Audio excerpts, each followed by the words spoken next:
pastor thought that hatred was wrong. All right, let's see it. Until his son joined the Klan. What? The Bible does teach that hatred is wrong. So let's just review this rhetoric. We have this story about a pastor who thinks that being gay is a sin, and then his 15-year-old son comes out. And obviously the idea is that his close personal relationship with his son compels him to overcome that belief that being gay is a sin. And this content creator is using an analogous story in an effort to try to paint that story as ridiculous. And the analogous story, the ostensibly analogous story, is a pastor who thinks that hate is wrong until his son joins the Ku Klux Klan. And the implication is obviously that he then overturns that belief that hatred, specifically white supremacy, is wrong. And this is a clumsy and a sophomoric false analogy that tries to leverage a condemnation of a literal Christian invention, white supremacy, in defense of and in an effort to rationalize another Christian brand of hate, namely homophobia. Now, I know that there are a lot of folks who spend an awful lot of time trying to convince themselves and then trying to put on display their conviction that their hate is actually love, but nobody really takes that seriously. Like, that's a laughable claim, that the hatred that literally drives children to take their own lives, that foments a culture of hate, that denies human rights to people, that denies they even exist, that results in their killing by others.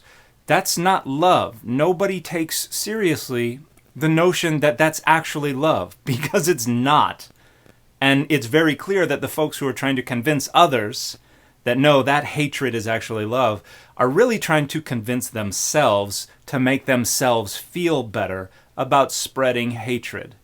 But guess what? You don't have to do that. You can just choose to stop hating. You have the authority. And as we're going to see in this video, this content creator already has all the experiences and all the tools and all the authority necessary to make that decision. It is entirely up to him what that decision is. But there's more. See, this is a false analogy because these are not analogous situations. And there are really only two ways to argue otherwise. One way is to argue that being gay is just as much a choice as joining the Ku Klux Klan. But that's asinine. Nobody takes that seriously. It's obviously false. So the only other way that you can try to make a case that these are analogous is by arguing that any and all attempts to overturn something that the Bible says is wrong. So that's probably what this content creator would appeal to. That's probably how he would defend his rhetoric here. But there's a problem with that. He rejects what the Bible says in this very video. Let's take a look. The Bible also teaches that we're not supposed to teach that wrong things are right? Huh.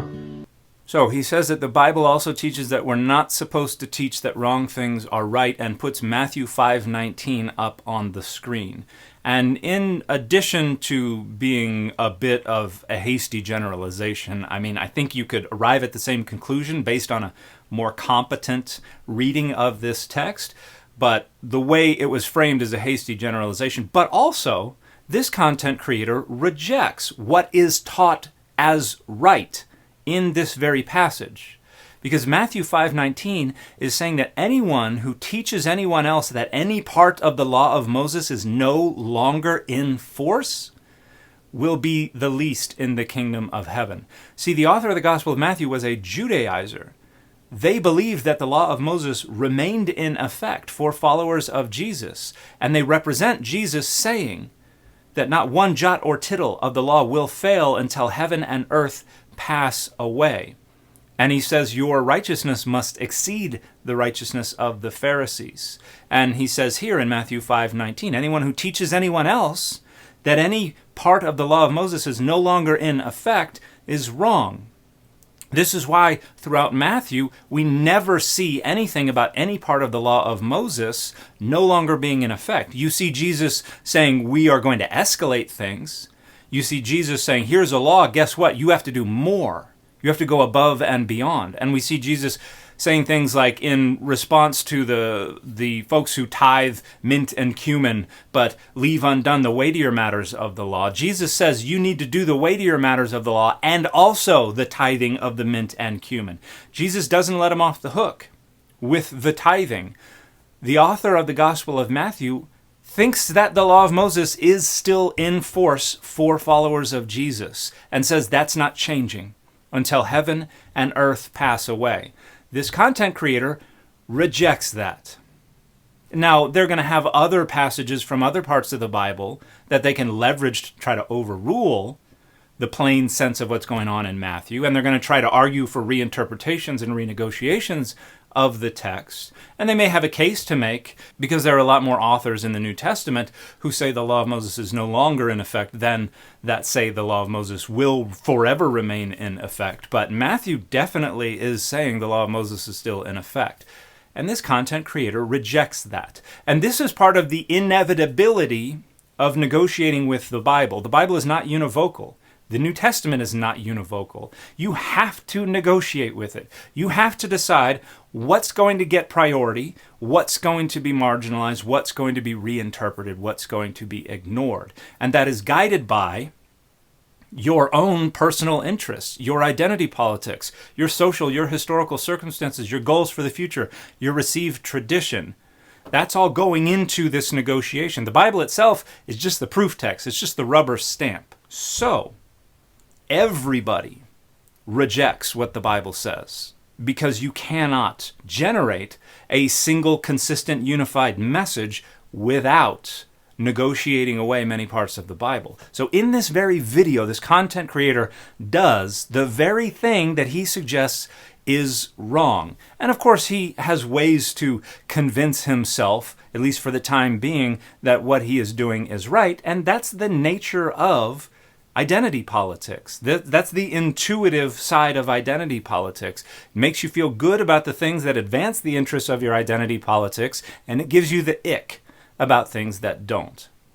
So this content creator is being hypocritical, and their sophomoric and their misguided false analogy that tries to leverage the condemnation of hate in order to validate and rationalize and defend hate is just a manifestation of their negotiating with the text and the guidance of their identity politics, because this homophobia is an identity marker for conservative Christians.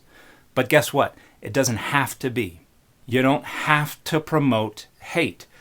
Because it's up to you, because it's your decision, because you have all the authority you need, you can choose to reject hate. You can choose to negotiate in a more productive, a less hateful, and a better way with the Bible. It's entirely up to you. Make the decision to be a better follower of Jesus. Make the decision to stop spreading hate. Make the decision to stop rationalizing and defending and trying to authorize harmful and hateful ideologies, again, that literally drive children to take their own lives. It's up to you. Do the right thing. And the fit for this video has been the man without fear.